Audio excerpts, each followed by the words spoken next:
We spend years learning how to succeed at work, how to manage money, how to take care of our bodies. But when it comes to love, we are often told it just happens. That's it. It's about chemistry, timing, fate, etc. But what if the relationships that last aren't the ones we fall into by chance, but are the ones we build by design? What if the person you are looking for starts with the person you are becoming yourself? Welcome to Healthy Mind, Healthy Life. I am Sreemedha, and this is where we talk about mental health in ways that actually fit to your everyday life. No quick fixes, no jargon, just real conversation about the things that matter. And today I am speaking with Jena Jake. Jena, thank you so much for being here tonight. Thank you so much, Sreemedha. I am so excited to be here. Absolutely. And listeners, Jenna is a former therapist, a compatibility strategist, a speaker, and the creator of Love Smarter, which is a transformational approach to building healthier and more intentional relationships. Jenna, I would start with something where when we hear that compatibility is something that we either have with others or we don't, we feel like it's something that's written in the stars for us. But is it always the case, or do you think that's how compatibility looks like in all relationships? That's a really good question.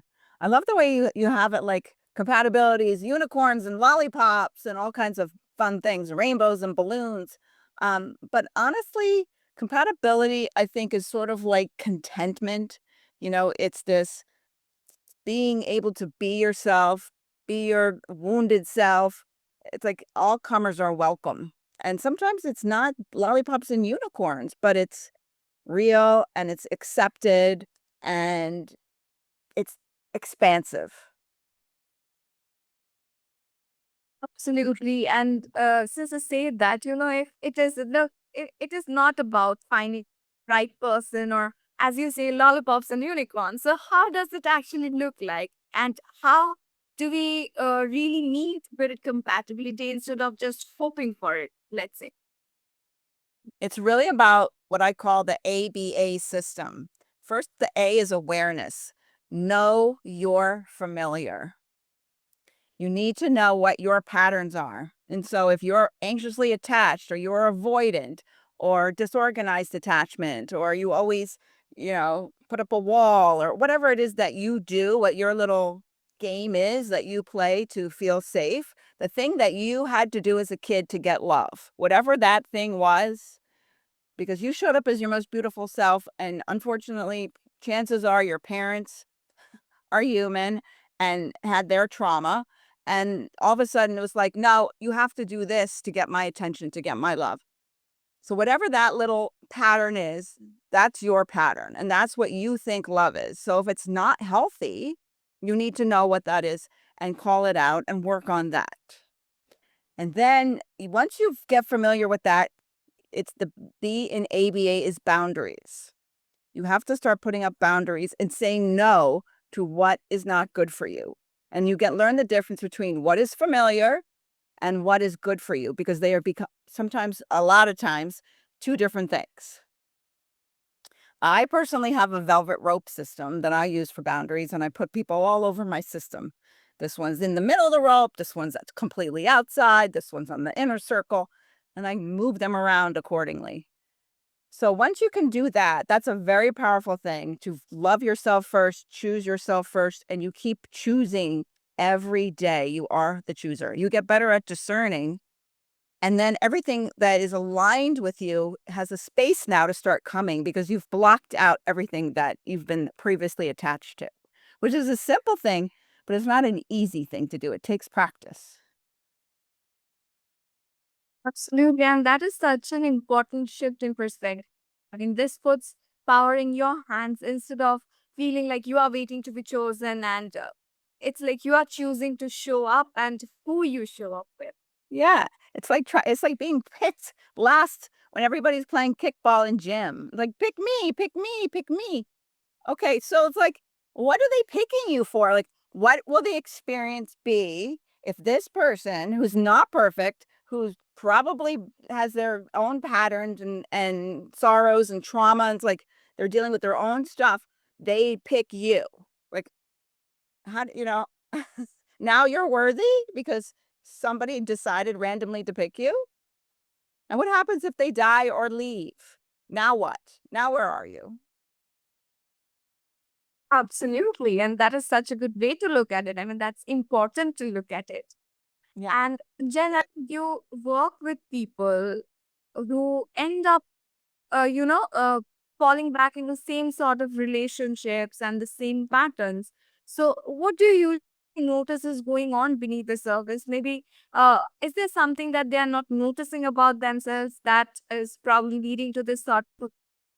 I think people are just trained to, fall. This is the way we've done it. But it's when you think about it logically, if you're buying a car, you're buying a house, you have a process that you go through. Here it's just like, or you're building your career, anything else that you're spending long term with, that you're with and experiencing long term, except this. This is like, let's try it, let's wing it. There's no process. It's like, what is it makes no sense. It sounds crazy when you think of it that way. Absolutely. And so, Jenna, if someone who is listening right now, who's probably single in a relationship or is feeling stuck in a relationship, how would it look like for them in their everyday life? Now, how do you suggest someone starts building a better relationship with themselves before try to build it with someone else? Yeah. Okay. So if you're in a relationship or you're looking for a relationship in either in those scenarios, it doesn't matter. You're not satisfied. You need the work is within you because the love that you are looking for is the experience of it. Nobody wants anything unless they think they're going to be better for the having of it. But it's really like the experience of it because if I gave somebody $1 million on the moon, it's useless. You can't spend the money. There's no experience there, right? So the love that you're looking for is inside of you. So you just need to be that. Go through that ABA process, know you're familiar, know that everything you need is inside of you and don't look to somebody else for that because if somebody can feed you, they can starve you. And you don't want to put yourself in that position because it's vulnerable and it's victimy and it's disempowering when you can shine your light so brightly. And if you just know that you're the love and shine that experience belongs, comes from within you and it is rightfully yours, the person everybody's going to be attracted to that, not just the person you're looking for, but your experience is going to be 10 times better. Really, but what about someone who feels like they don't even know who they are anymore just because they have spent a long time trying to be what someone Yeah. else needs Okay. of them? Then you got to decide. But this is what I do in my work with people. I use an assessment to flush out who they are, their personality. And then I can make an avatar. Okay, this is the person that's most aligned with you. But that's just a tool. The real work is who is this person that you're becoming. So you're not looking for someone, you're looking to become someone and then be the giving the love that you're looking to receive, not trying to get it.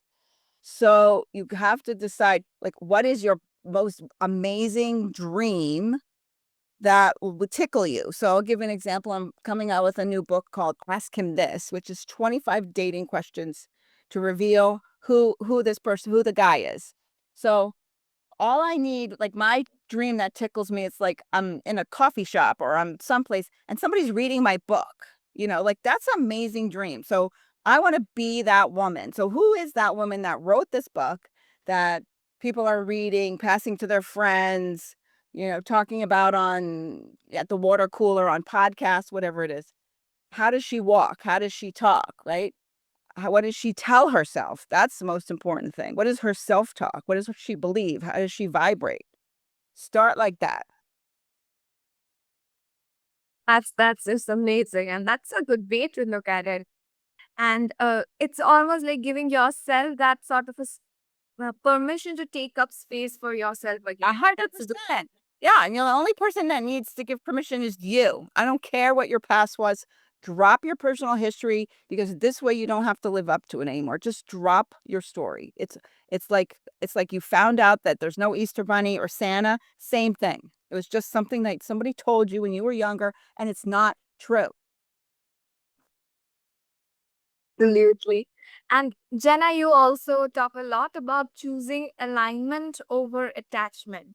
So, can you walk us a little about how it and what it actually means and how someone can practice, especially Right. when emotions are high? So when they know what they're familiar with, they know what they're used to, which means what they're attached to. And check to see, okay, this is what my attachment is. Is this good for me? Or is this just what I'm familiar with? And so what I need to do is become this other person, that's dream person, and practice being her. So if she goes to the gym at 5, guess where you're going to be at 5 in the morning? You're going to be at the gym. And that becomes a habit. And then your brain rewires to say, this is who I am. And this is what she's attracted to. So it's chemistry redefined. It's basically now this is what my familiar is going to be. And this is what my chemistry is going to be. And it's going to be aligned with me. But it's a very conscious process. Otherwise, you have a 6-year-old driving your show. Your 6-year-old is your picker. Would you let a 6-year-old pick your mate? I mean, that would be the funniest reality show. But this is what we do. That was the up first show. Yeah. Absolutely. And, so Jenna, what do you say to someone who is afraid that if they set boundaries or ask for what they need, they will lose the person they care about? Because oftentimes people are caught in this sort of situation. Yes. This was me, like because and when someone has no boundaries, they're sort of trained from a young age to have no boundaries.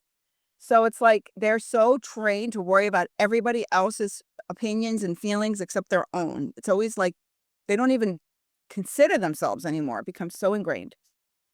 And yes, you're going to be afraid to lose people, and you are probably going to lose people. I have lost people because they are just not aligned with me. And just because you have a history with them does not mean that they're good for you. So I always say, don't chase the garbage truck down the street. If they go, they were never aligned with you. And I promise you, and this is also my experience, the universe is making a space for something bigger. The thing that is meant to come, there is now a space for that. Your table is not full of stuff that's just not working. That's just a very optimistic way to look at it. Thank you so much, Jenna. And I think from the conversation that we had, what I infer is that most important relationships we ever build is the one with ourselves, because it's not just about getting someone, it's about becoming someone, as you rightly mentioned. Yes. Yeah. Becoming your highest self.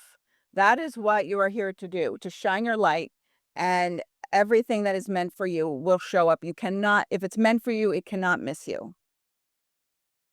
Absolutely. Thank you so much, Jenna, for having this conversation with us and your opinion for us. It was a pleasure. And if any of our listeners want to connect with you, where do you suggest they find you? They can find me at my website, JenaJake.com, or Instagram or TikTok at Jena, Jena dot Jake, Jake. Absolutely. Thank you so much, Jenna. Thank you so much. Pleasure to meet you. Have a great day. Absolutely. Thank you. And to all our listeners, just a quick thing. Remember that healthy relationships don't just happen like that. They are built very intentionally, one choice at a time. So start with the relationship you have with yourself, and I'm sure everything else will follow. Thanks for tuning in to Healthy Mind, Healthy Life. Take care of yourselves.